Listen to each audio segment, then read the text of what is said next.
Obra Game Over, de Adeilson Salles, pelo Espírito Luiz Sérgio.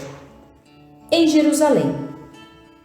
Temos muito pela frente, falei com gratidão. Quero estar presente, Zoel afirmou sorrindo. Já estou pronto para seguir, Augusto disse. Será que teremos mais oportunidades, Patrício, de nos reunirmos? Sim, Luiz Sérgio. Deus oportuniza novos momentos, porque a causa do Cristo é uma só. Gostaria de levá-los comigo em um encontro que teremos em Jerusalém. Certamente, os três aqueceram ao mesmo tempo. As paisagens bucólicas por onde Jesus caminhou revigoram nossa alma, pois remetem àqueles dias, quando o amor em forma humana andou entre os homens. Esses encontros serão promovidos mais vezes, para que todos possam beber da fonte do Evangelho em terras palestinas. Sabemos que o reino dos céus está dentro do nosso coração. Não é a condição geográfica que determina a presença de Jesus em nossas vidas. Todavia, a psicosfera daquelas paragens guarda ainda o frescor do perfume do Messias. E queiramos ou não, Jerusalém tem energia daqueles dias da passagem do Cristo pelo mundo. O encontro é dirigido a trabalhadores espíritas? Indaguei. É um encontro para evangelizadores e também para os pais e educadores, encarnados e desencarnados, do Brasil e da América do Sul. Isso devido ao fuso horário do planeta.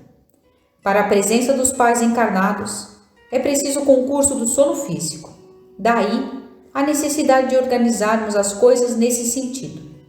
Sigamos. Em minha alma vibrava a profunda emoção de estar presente em momento tão especial. Embora tenha participado de muitas atividades e palestras, mas estar ao lado de Patrício e dos meus irmãos, Augusto e Zoel, em Jerusalém, seria uma experiência inesquecível.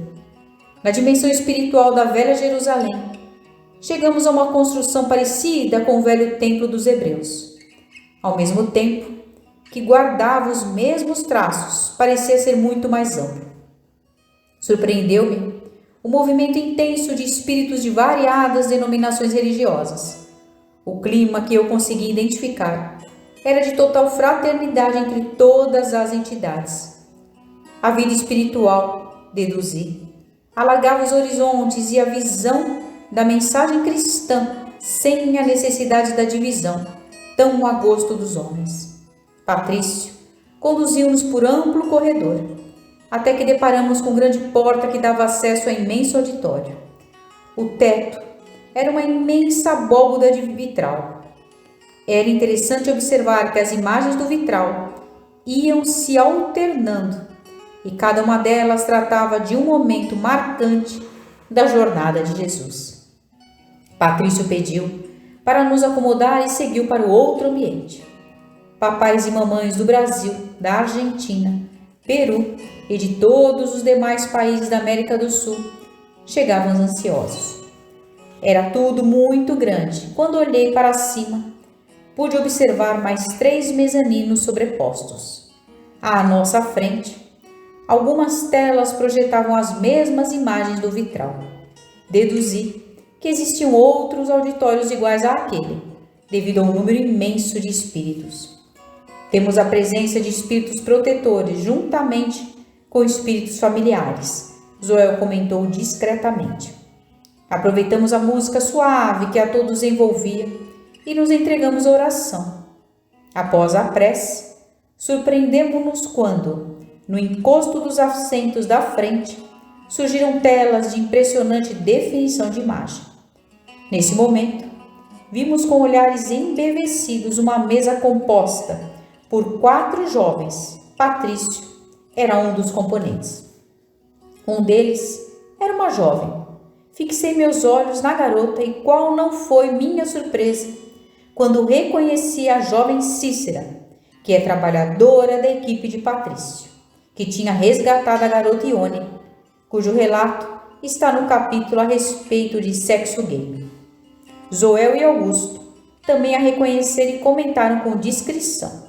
Todos nós estávamos concentrados nas figuras juvenis que compunham a mesa. Próximo aos jovens havia um púlpito. A música suave cessou e o silêncio se manteve. Com discrição, Cícera caminhou até o púlpito, assumindo o lugar para iniciar o evento. Então ela começou a falar com voz suave e profunda amorosidade. Que a paz esteja convosco. Após a saudação inicial, ela proferiu sentida prece, que emocionou a todos. As palavras nascidas na alma da jovem envolviam os nossos corações. À medida que ela citava algumas passagens do Evangelho em sua oração, o vitral e as telas mostravam as cenas da presença de Jesus no mundo. Ela falava e uma luz de safirina beleza irradiava-se do seu tórax. A psicosfera era tão acolhedora que é impossível descrever com o vocabulário humano o que presenciei e senti. Mas o que de fato nos surpreendeu foi que testemunhamos com Cícera o mesmo processo de plasticidade do perispírito ocorrido com Patrício. E a garota se metamorfoseou perante todos os presentes. Então, diante dos nossos olhares emocionados, surgiu o espírito Meimei, que iniciou sua fala nesses termos: sejamos todos abençoados pelo amor de Deus e orientados pelo Evangelho de Jesus. Benditos sejam os que educam. Ecoa em nossos corações o chamado dos tempos derradeiros. Muitos espíritos que se encontram matriculados na experiência reencarnatória, no período infanto-juvenil, estão à deriva da mensagem de Jesus. Os lares, que seriam os ninhos para esses pássaros em voo migratório, carecem de estabilidade e amor. Os convites do mundo para as diversões e entretenimentos em geral atendem ao prazer momentâneo de quem ainda não consegue discernir nem priorizar as necessidades do espírito. Jesus só é lembrado nos momentos de dor, pois seu evangelho é antiquado para competir com os vigorosos apelos dos jogos eletrônicos. Muitos evangelizadores desistem da nobre tarefa de evangelizar, por acreditar e desejarem ver as salas lotadas e o mundo transformado a partir de suas ações. Jesus, quando ensinou nessas terras onde nos encontramos, não exigiu tributos de reconhecimento, nem acalentou a esperança de ver o homem transformado. Em se tratando de evangelização de espíritos, o processo não é miraculoso, porque o despertar vem de dentro dos corações. Evangelizar é acender uma luz, para que o espírito imortal identifique dentro dele mesmo a presença de Jesus. Evangelizar é despertar, é chamar para a vivência da boa nova, a alma consoante, o entendimento gradativo dela mesma. Os processos educativos são muito lentos e isso é natural. Se o espírito necessita da fieira das reencarnações para a aquisição de valores éticos morais, e isso só acontece após séculos de intensas lutas, o que diremos do processo de evangelização, que via de regra se dá uma vez por semana? O resultado do processo de evangelização será colhido pela própria alma diante das provas do mundo. Na maioria das vezes, não é o evangelizador que verá a ação do Cristo, transformando a criança ou o jovem. Será o evangelizando na solidão das suas lutas, mas apenas no momento certo. O evangelizador é o semeador que saiu a semear, mas deve aguardar pelo tempo do evangelizando, para que a semente germine e produza 30 ou 60 por um. Sentimos nesse tempo de tantas atrações do mundo, que a criança e o jovem carecem mais do que nunca da presença de Jesus e da família. Mas qual Jesus nós estamos apresentando aos nossos evangelizandos? Aquele sério e sem graça que não brinca nem ri? Aquele a quem devo me esconder porque tudo nele é rigidez e acusação? Ou Jesus que cabe apenas nos currículos teóricos, como as escolas convencionais do mundo?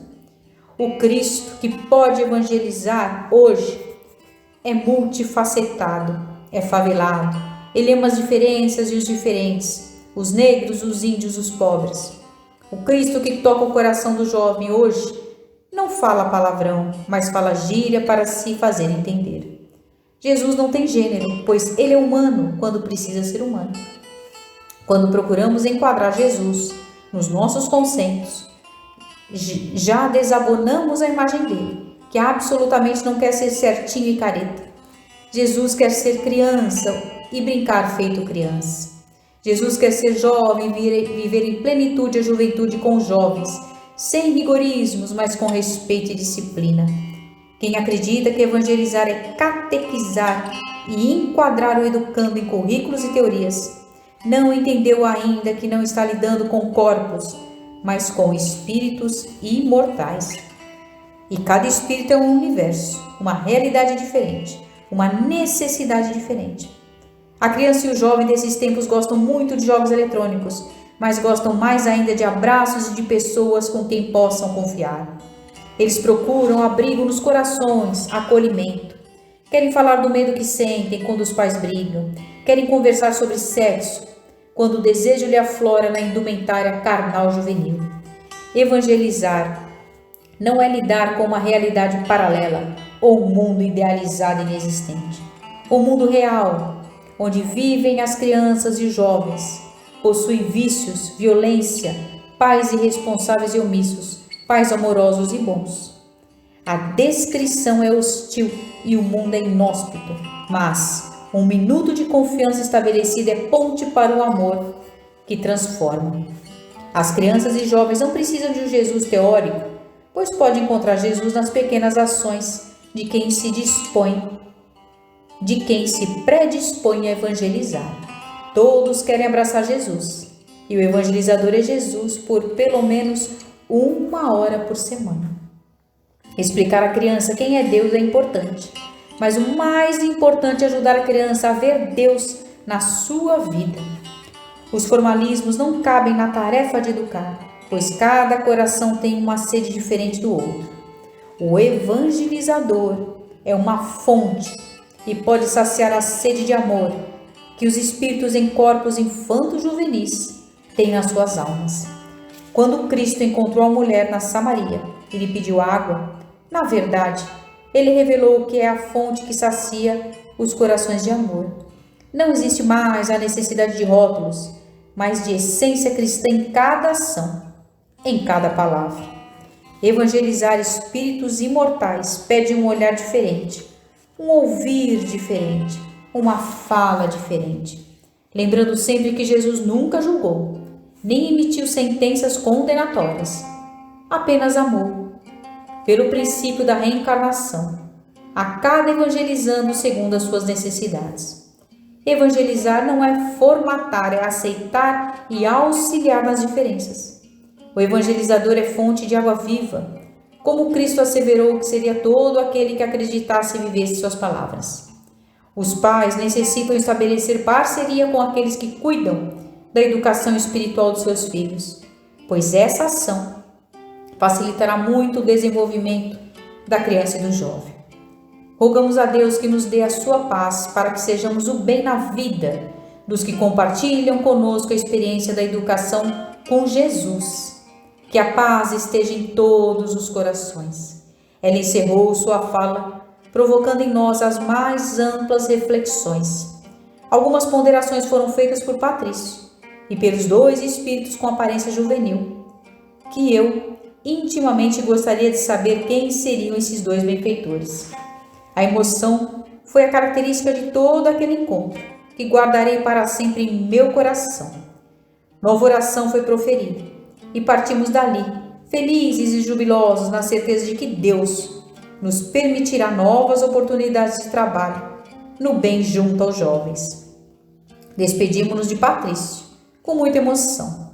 Zoel e Augusto assim também.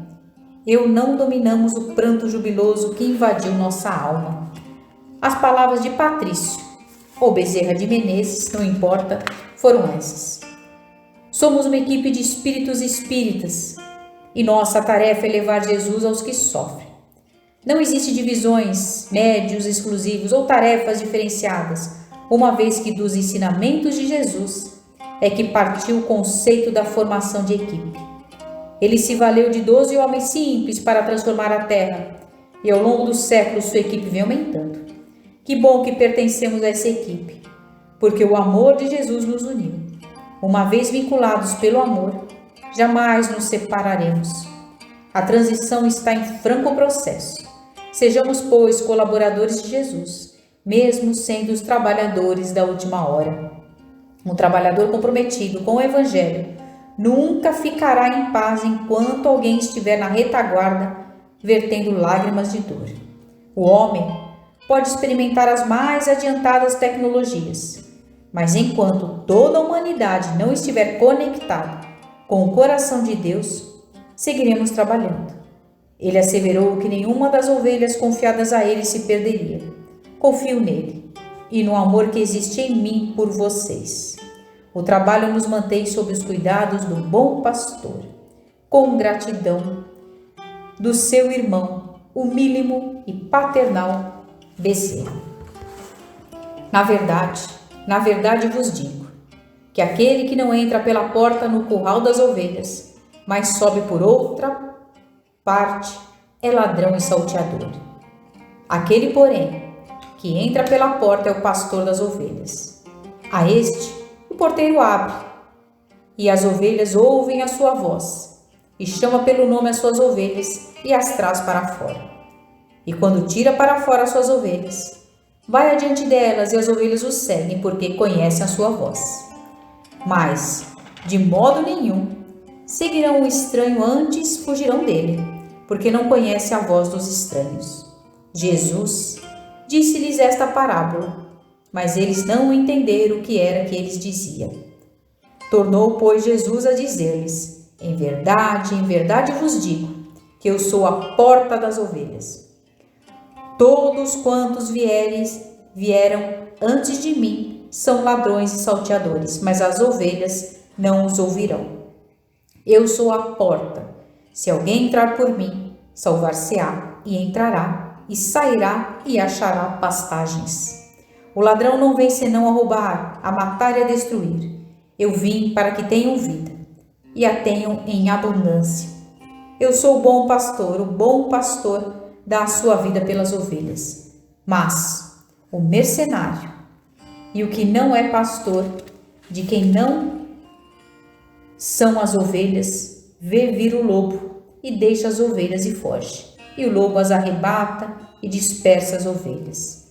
Ora, o mercenário foge porque é mercenário e não tem cuidado das ovelhas. Eu sou o bom pastor e conheço as minhas ovelhas, e das minhas sou conhecido. Assim como o Pai me conhece a mim, também eu conheço o Pai, e dou a minha vida pelas ovelhas. Ainda tenho outras ovelhas que não são deste aprisco. Também me convém agregar estas, e elas ouvirão a minha voz, e haverá um rebanho e um pastor. Por isso o Pai me ama, porque dou a minha vida para tornar a tomá-la.